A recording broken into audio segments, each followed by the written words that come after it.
प्रणाम मित्रों, मैं आज यमुनानगर में हूं और मेरे साथ हैं यहाँ के उपायुक्त श्री आर.एस. खरब। और खरब साहब से आज हम जानेंगे कि उन्होंने अपने जिले अर्थात यमुनानगर को बेसहारा पशुओं से मुक्त कैसे कराया।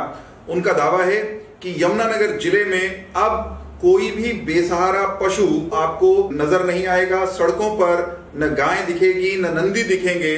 तो किस तरह से उन्होंने इस लक्ष्य को हासिल किया, इस लक्ष्य को हासिल करने के रास्ते में उनके सामने चुनौतियां क्या थी, आइए जानते हैं श्री खरब से। तो खरब साहब, कैसे ये मंजिल हासिल की और कितना समय लगा इस लक्ष्य को पाने में? हमने ये काम लगभग 2 महीने में संपर्क कर लिया। इसके अंदर सबसे पहले हमने म्युनिसिपल कॉरपोरेशन का जो स्टाफ है उसको, पंचायत विभाग को, एनिमल हस्बेंड्री और एग्रीकल्चर डिपार्टमेंट, इनको हमने अपने साथ जोड़ा और सभी को इस बात के लिए राजी किया कि ये काम कितना ज़रूरी है और हमने बहुत लिमिटेड समय में हमने इसको पूरा करना है। तो इसमें सबसे पहले 6 गौशालाएं हमारे ज़िला में काम कर रही हैं। उन गौशाला के लोगों के साथ हमने मीटिंग करी और वहाँ की जो इंफ्रास्ट्रक्चर थी उसको मजबूत करने के लिए हमने उनको फाइनेंशियल असिस्टेंस दी। उनके यहाँ जो इक्विपमेंट की कमी थी उसके लिए भी हमने फाइनेंशियल असिस्टेंस दी और इन पशुओं के लिए दवाइयों का भी हमने इंतजाम किया। और उसके बाद इन पशुओं को चिन्हित किया गया, इनको पकड़ा गया और गौशाला में ले जाया गया। तो क्या आपको एक भी नई गौशाला या नंदीशाला खोलने की इस प्रक्रिया में आवश्यकता नहीं पड़ी? हमें जिले में कोई भी नया काम इस तरह का नहीं करना पड़ा। जो पहले से गौशालाएं चल रही हैं उनमें पर्याप्त स्थान भी उपलब्ध था, पर्याप्त सुविधाएं भी उपलब्ध थी। जहाँ थोड़ी बहुत कमी थी उनको हमने पूरा किया है और गौशाला के जो प्रबंधक हैं उन सभी का बहुत जबरदस्त सहयोग इस दिशा में रहा है। और इसी का नतीजा है कि आज शहर की किसी गली कूचे सड़क के ऊपर कोई भी आपको आवारा पशु देखने को नहीं मिलेगा। इसी तरह से दूर दराज के देहात इंटीरियर में जाकर के भी देखेंगे, कोई आवारा पशु वहाँ पर नहीं मिलेगा। इसके लिए हमने एक हेल्पलाइन नंबर भी दिया हुआ है कि किसी को अगर कोई पशु दिखाई देता है कहीं तो उस नंबर पर फोन करके बताएं। डेडिकेटेड टीम है इसके लिए, वो जाएंगे और उसको पकड़ करके पशु को गौशाला। तो वो तत्काल रिस्पॉन्ड करते हैं? वो तत्काल रिस्पॉन्ड करते हैं, किसी तरह की लैक्सिटी नहीं होती है। कोई इस दौरान हमें विशेष तकलीफ नहीं हुई। बहुत ही डेडिकेटेड टीम है हमारी। खरब साहब, कितनी संख्या कितनी रही होगी ऐसे पशुओं की जिनको आपने गौशालाओं में शिफ्ट किया, पकड़कर सड़कों से गलियों? दूसरे जिलों के मुकाबले तो मुझे लगता है शायद यमुनानगर में कम थे, लेकिन फिर भी ये तादाद हजारों में थी। और एक और विशेष बात इसमें जोड़ना चाहूंगा जिसकी तरफ कम लोगों का ध्यान जाता है। जैसे हमारे यहाँ लगभग 20,000 डॉग्स, स्ट्रे डॉग्स हैं, स्ट्रीट डॉग्स हैं। उनमें से 12,000 के लगभग डॉग्स का हमने स्टेरिलाइजेशन करवाया है ताकि इनकी पॉपुलेशन को आगे रोका जा सके। इसके अलावा यहाँ पर हमने लगभग 9,000 बंदरों को शहर में से पकड़ करके और कलेसर और इससे आगे जो फॉरेस्ट है उसके अंदर हमने छोड़ा है। इस तरह से आज के दिन यमुनानगर में बंदरों का उत्पात भी नहीं है, सुख शांति है।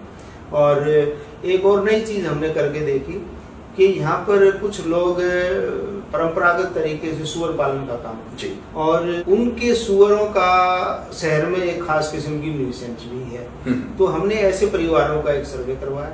कुल 97 फैमिलीज यहाँ पर ऐसी मिली हमें जो सुअर पालक की परंपरा काम करें। और इनके लिए हमने एक प्रोग्राम ये बनाया है कि इनको स्वरोजगार की तरफ हम आकर्षित करें। इनके लिए हमने जिला स्तर पर मीटिंग करके जो सभी एजेंसीज हमारी जो सेल्फ एम्प्लॉयमेंट को प्रमोट करती हैं उनके साथ बात करी है कि इन लोगों के लिए ऐसे कौन कौन से व्यवसाय हो सकते हैं जो कम पढ़ा लिखा आदमी कम पैसे के साथ एक सीमित ऋण लेकर के जो है ना इनको कर सके। तो हमारा प्रयास अब ये है कि इन 97 फैमिलीज को कोई अल्टरनेट प्रोफेशन की तरफ हम लेके जाएं और ये सुअर पालन का काम बंद करें, या फिर ये सुअर पालन का काम ही करना है तो ये शहर से बाहर जाएं और बहुत ही प्रोफेशनल तरीके से ये सुअर पालन। तो क्या उनके लिए, मान लीजिए आप उनको कहते हैं कि आप शहर से बाहर जाएं, तो उस समय ये प्रश्न तो आता होगा कि इनको उसके लिए कोई डेडिकेटेड स्थान प्रशासन उपलब्ध कराए? स्थान देना असंभव है और स्थान देना हमारी प्राथमिकता भी नहीं है। हम तो ये कहेंगे कि ये इस व्यवसाय को छोड़ें और कोई दूसरा साफ सुथरा व्यवसाय अपनाएं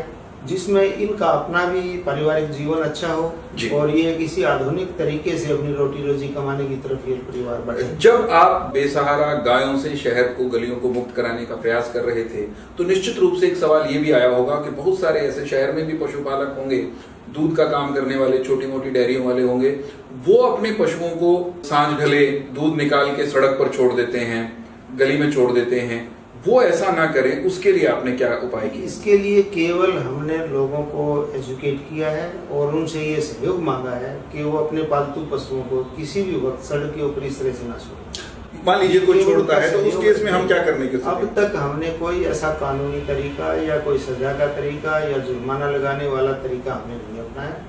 ये सब सहयोग की डिमांड हमने करी और हमें बहुत सहयोग मिला है। और एक इसका उपाय जो चर्चा होती है जिसके अक्सर के जो प्राइवेट डेयरी ऑनर्स भी हैं, जो दूध का कारोबार करने वाले लोग हैं, उनके पशुओं की भी मैंडेटरी टैगिंग कर दी जाए। ये बात सही है कि शहर के अंदर डेयरी पालन का कोई औचित्य बनता नहीं है, लेकिन क्योंकि बहुत परिवार हैं जिनका भी ये पारंपरिक काम है, पारिवारिक काम है, वो लोग इसको करते आ रहे हैं और उनको अगर हम ये कहते हैं कि ये आबादी से निकल के बाहर जाएं और डेयरी का काम बाहर करें, ये थोड़ा सा मुश्किल भी है। लेकिन फिर भी हमने यहाँ पर 2 डेयरी के लिए अलग से जगह मुकर्रर करी थी, वहाँ उनको प्लॉट भी दिए हैं और कुछ लोगों ने वहाँ शिफ्ट भी किया है। इसमें तो हमें पूरी कामयाबी अभी नहीं मिली है, लेकिन जिस तरह के आवारा पशुओं का हम जिक्र कर रहे हैं उसमें और इनमें बड़ा फर्क है। ये पशु क्योंकि दूध के व्यवसाय के हिसाब से रखे गए हैं, ये महंगे भी हैं और ये उन किसानों के लिए बहुत इम्पोर्टेंट है, इसलिए उनको सूना सड़क के ऊपर छोड़ना और इस तरह का रिवाज मुझे यहाँ दिखाई दिया नहीं। यहाँ उस तरह की समस्या नहीं आई। खैर, एक बहुत बड़ी समस्या जिसका व्याप प्रदेश व्यापी है, जिसके बारे में हम कह सकते हैं, और कई जिलों में तो वो बहुत भीषण संकट के रूप में सामने है। उस समस्या पर आपने पार पाया है और उसमें आपकी उस उपलब्धि को रिकॉग्निशन भी मिली है। आपको ढेर सारी शुभकामनाएं। एक अंतिम प्रश्न मैं इसी संबंध में ये पूछना चाहूंगा, जब आप इन गौशालाओं के संचालकों को अपने इस अभियान का हिस्सा बनाने चले थे, तो कोई बड़ा प्रश्न, कोई बड़ी चुनौती, कोई बड़ी डिमांड या समस्या तो उन्होंने भी आपके सामने रखी होगी कि साहब इसका समाधान कर दीजिए, हम आपके साथ खड़े हो जाएंगे? ऐसी विशेष समस्या तो उन्होंने नहीं बताई, लेकिन ये विषय जरूर आया कि गौशाला को चलाना एक मुश्किल काम है, पैसा बहुत चाहिए। तो उसके लिए हमारा यही आश्वासन था कि सबसे पहले तो पैसा सरकार की तरफ से जो हमें मिलता है इस काम के लिए, वो पैसा सारा हम आपको देंगे, एक बात। दूसरे, किसी भी समय पर किसी गौशाला को लगता है कि उनके पास साधनों की कमी है, तो हम चाहे शहर के अमीर दानी सज्जनों से बात करें, चाहे किसी और तरीके से, हर गौशाला का हम सहयोग करेंगे पूरा। और इसी आश्वासन के साथ समझिए कि उनकी तरफ से हमें पूरा सहयोग मिला और उन्होंने जितने भी पशु हम पकड़ के लेके आए सबको अपनी गौशालाओं में जगह दी। और इसके साथ साथ मैं आपको ये भी बताना चाहूँगा कि आज के दिन जितने पशु हमने पकड़े हैं, गौशालाओं में जितने पशु हैं, सबकी हमने टैगिंग करवाई है जी। और कोई भी पशु हमें एक शिकायत ये नहीं मिली है कि गौशाला से निकल के बाहर दोबारा से कोई पशु हमें मिला। तो इसलिए बड़ा सिंसियर सहयोग जो है ना गौशालाओं की तरफ से हमें मिला। दोस्तों, ये थे यमुनानगर के उपायुक्त श्री आर.एस. खरब, जिन्हें हम और आप बधाई दे सकते हैं यमुनानगर जिले को बेसहारा पशुओं से मुक्त कराने रूपी उनकी उपलब्धि के लिए। धन्यवाद।